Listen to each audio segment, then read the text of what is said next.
It's Todd's Odds, brought to you by FanDuel with our sports betting analyst, Todd Fuhrman. Just a terrific person. Look at him. How could you not like the guy? Todd, our crack research staff.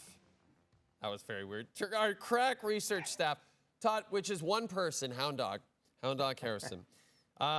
He went back and watched the NHL season preview chat that you and I did. And in that chat, you said if the Oilers got to 10-1 to win the Stanley Cup, you would be betting them. Well, guess what, Todd? The Edmonton Oilers are 10-1 to win the Stanley Cup. You still betting them?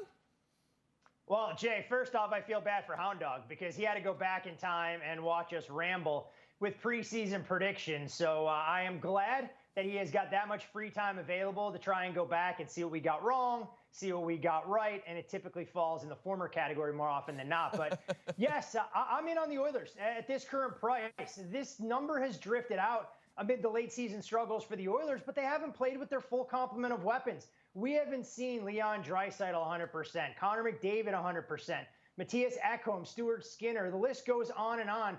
And while it's not quite apples to apples, what I equate this to, Jay, is essentially like the odds on the Kansas City Chiefs drifting out because the Chiefs want to hold Patrick Mahomes back and make sure he's 100% going into the postseason.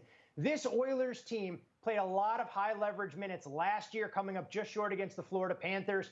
Connor McDavid emptied the tank in the Four Nations, and we figured he might need a rest.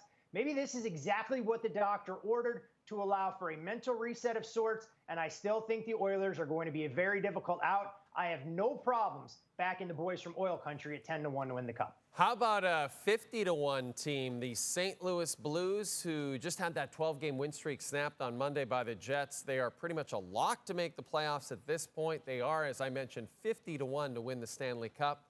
Do you believe that this Blues team could do the same thing that the 2019 Blues did and shock the world, Todd? What an incredible run from the Blues. They found another gear after the Four Nations break. And to your point, up until they had to travel to Manitoba and take on the Jets, they look like they might never lose again. Jordan Binnington has regained his form, playing with a ton of confidence. But you dig a little bit under the hood for this Blues team, and you see some underlying metrics that suggest a regression is going to be inevitable. And you look at the potential road that they would have to go through in the Western Conference. I'm not sure the Blues have enough depth up front. I'm not sure they have enough depth on the blue line. And I don't think we're going to hear Gloria get played nearly as often in 2025 as what we heard back in 2019. So I am not backing the boys from Missouri at a price tag approaching 50-1. Now, Todd, we don't talk about the NBA much with you. As you've said to us before, the regular season is too volatile for your tastes. And you have great taste, there's no question about it. But with just days to go in the NBA regular season, let's look at the odds to win the NBA title, shall we? In Hamilton, Ontario's own Shai Gilgeous-Alexander and the Thunder, a slight favorite over the Celtics. Then you've got the Cavs. Then it's the Warriors and Lakers at 17-1. So, Todd, I'll ask you, are you a believer in the Thunder? And do you believe, like FanDuel clearly does, that these playoffs are a three-horse race?